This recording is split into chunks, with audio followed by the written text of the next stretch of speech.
You heard the clip for Ian Rappaport, who again was like, it's a hip flexor, maybe it's a quad. I don't know. He can't run great. Not my favorite Ian Rappaport report. I'll say that. Any hoodles. Terry McLaurin's status in doubt this weekend. So I've gone back and I have looked over the last few years, and I've noted something that Terry McLaurin doesn't generally get off to good starts. So that's my, as they said in Ocean's 11, I offer you an olive basket and you spit in my face. It's supposed to be an olive branch. That's the point of why it's funny. Any hoodles. My olive basket, to those of you that are going to yell at me in a second, he has not gotten off to fast starts over the last couple of seasons. You go back 2 years ago. 2 for 31, 5 for 54, look out, 6 for 41 in a 37-3 loss to the Buffalo Bills. This is all before doing the Terry McLaurin thing where he puts together more yards, more catches, not that many touchdowns because that's, sort of been bad luck over the course of his career. But that's 2 years ago. Last year, you know the story. 2 for 17, 6 for 22. Wasn't until week 4 against Cincinnati. He had a couple big plays. Finally goes 4 for 100. Following it up with 7 for 52 and a touchdown. This year, same kind of a deal. Off to a very slow start and now injured in some way. So I understand he has gotten off to slow starts in his career. Okay, everybody's with me on that so far? We've established that. However, does this feel different to anybody else? This year had the only time we've had this backdrop. The holdout, the hold in, the holding. There's so much holding. He waited a very, very long time. Let's put our chips on the table here to sign a team-friendly deal. He basically got himself a 1-year extension. It's not the deal that his agent was leaking out that they were looking for or that they wanted to talk about. We didn't get, quote, north of the DK Metcalf or all that other kind of stuff, right? It was basically all right, we'll give you a little bit more money for another season, but we don't want to be long-term in the Terry McLaurin business. That's kind of how this went. And that stinks, but that's also the NFL.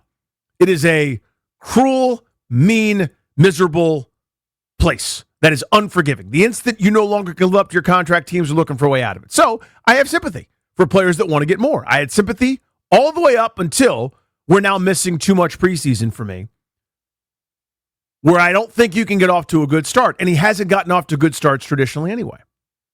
So here is my question for you guys. 800-636-1067. 800-636-1067. You talk to Toby, then you talk to me. Talk to Toby, then you talk to me. You worried about McLaurin's season at all? Last year, he had a typical Terry McLaurin year in terms of yards, in terms of catches. The atypical thing was all the touchdowns, right? The atypical spike was the touchdown spike. But if I told you in general, right around 80 catches, less than 1,100 yards, you could pick 1, 2, 3, 4, or 5 years where that fit 100%. The touchdown spike was the, oh my God, the career year. And those can be fickle. Just ask Calvin Johnson or ask Terry McLaurin for that matter. This is the most touchdowns he had since his rookie year when the team was terrible. So touchdowns come and go. You can see how fleeting they are, by the way. He should have a touchdown already. He got to take it off the board because they made the incorrect call, in my view. I thought he scored on that long pass from Mariota where he caught and run, where he actually got hurt on. So my question for you guys, I'll open it up to the room here in a moment with Toby, Ryan, Darius, and me. Are you worried about his season at all? Given the backdrop, given the injury now, or is this going to be, he misses 1 week and he'll just be back to doing Terry McLaurin stuff where it's mid-70s now because you're slowed down a little bit, maybe missed a game. Mid-70s catches, over 1,000 yards, call it 6 to 8 touchdowns. Or are you worried about it? Darius, start with you. Are you worried about his year? I'm absolutely worried about his year. As you mentioned before, it's definitely not been easy for him early in seasons. This now bringing in this injury and the uncertainty behind this injury, it's just too cloudy. It's way too hard to understand whether or not he'll be able to come back from this anytime soon, first of all. And once he does come back from it, if he does come back from it, will he still be effective? Quad injuries are no thing to joke about. Nope. And it's going to affect his ability to run. This is already a guy that doesn't really, he's not really off the charts when it comes to separation. That's right. So you're asking him to put a lot more, strain on his body to make catches in traffic against these top defenders that he goes up against, I'm very worried about his season. I think it's not looking very good. So what does that look like to you? Because I'm actually with you. I'll give you my full view in a second. But what does it look like when you say you're worried? What does that mean? I'm worried that we're talking about missing upwards of a month worth of games. And then when he comes back, we're looking at another slow start again, where we're looking at him basically ramping up and getting back into game shape, which he's already been doing these first couple of weeks, considering that he missed so much of training camp. You're asking him to go through that same process again if he does come back from this quad injury, if he misses a few games. You've made my exact case. And I'm not predicting that, by the way. I'm saying I'm not worried about it. I hope you can understand the distinction. Rhino, where are you at? Are you worried at all? Yeah, I'm absolutely worried at this point. I mean, because number one, as you mentioned, Terry McLaurin has always gotten off to slow starts, but now you mix in an injury, and you also mix in the fact that he basically missed the first month of training camp, or even more at that point. I'm worried. How can you not be worried? This is someone who is 29, 30 years old. He's on the back end of his career at this point. Terry McLaurin is a great receiver, but also he's getting older. He has an injury. He did not ramp up completely to where you would like him to be this preseason. So at this point, I am worried about a slow start and even a slow season overall for Terry McLaurin because, again, we need number 17 to win, and if he's not there, what's the purpose of this? Toby, you are... I'm trying to use the right terms here. See if I can get this right. You're a Terry stan? Yeah. That'd be correct. If you were the premier or like the president in like a faux democracy, even though it's like a dictatorship, the country would be Terry stan. Yes. Are you worried at all? Yeah, 100%. I'm very worried, and I don't even know if I'm as worried about Terry. I think he'll come back and be fine. I'm very worried about the offense as a whole without Terry, and if Terry's not able to get back to his form. That's what worries me. It's just Jaden's not 100%. I don't know when he'll be 100%. Maybe it's something that's not that big a deal, and next week if he's on the field and he's 100% and we're good to go, fine. But it's just too many injuries piling up, and the two guys that you felt like you could rely on the offensive side of the ball, with the exception of the holdout and all that stuff, were 17-5. And both those dudes are banged up in the first couple of weeks of the season. Yeah, we're in week 4. Yeah, I think you're right on that. I mean, that's kind of this. You guys all kind of said. I'm actually surprised we have a consensus on this.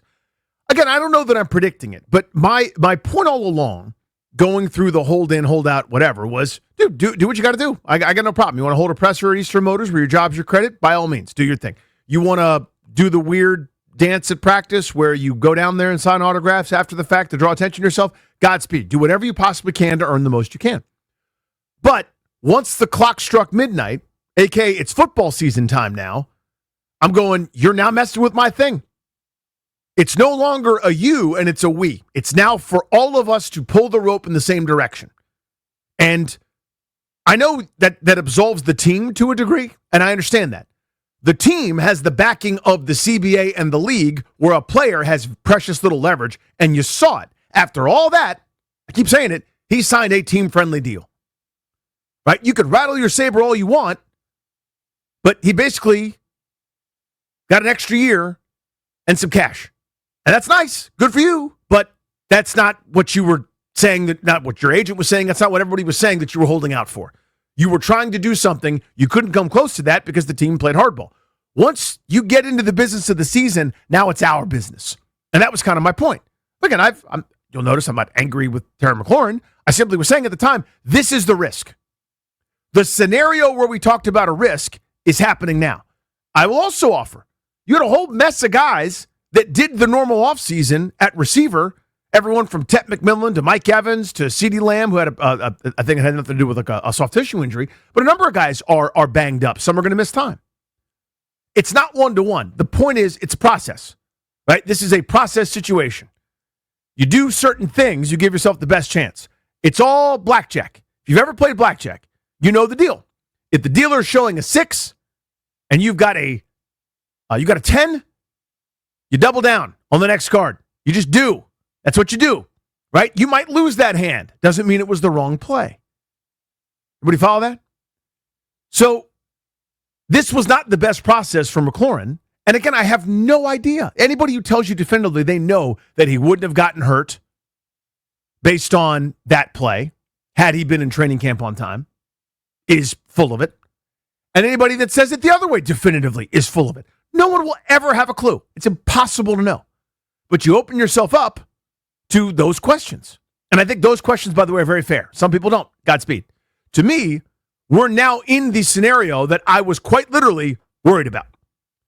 Those of us that saw this coming then, for someone that's already a notoriously slow starter, kind of went, hey, you kind of can't afford to do this because of these slow starts. Now you got an injury to add on to it.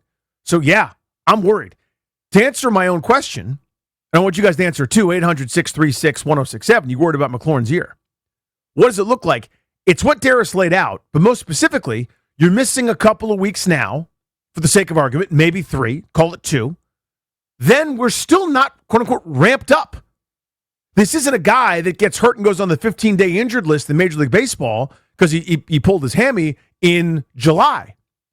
This is still spring training time, where his time on the grass is nowhere near equal to some of his teammates, who are also banged up, mind you. So I'm talking about numbers-wise. How much does that set you back? He's usually right around 77 to 81, 82 catches. So here's his catch log. 77, 77, 79, 82. That's the last 4 years. Pretty consistent there, right? Talking about right around, 77 to 82, 81 catches, give or take. You're knocking that total down, aren't you? By what, 10, 12? Yardage totals. Again, look at consistency. 1,053, outlier 1,191, 1,002, 1,096. That's the last 4 years. What are you talking? 750, 800 yards? At best? I'm worried about this year, man. I don't know that I'm predicting it, but my point is we're checking some boxes when we start doing let's summarize the fears. Let's summarize the things that you're worried about potentially for McLaurin. And I've checked a few. And there are some that haven't been checked yet, but the first ones have.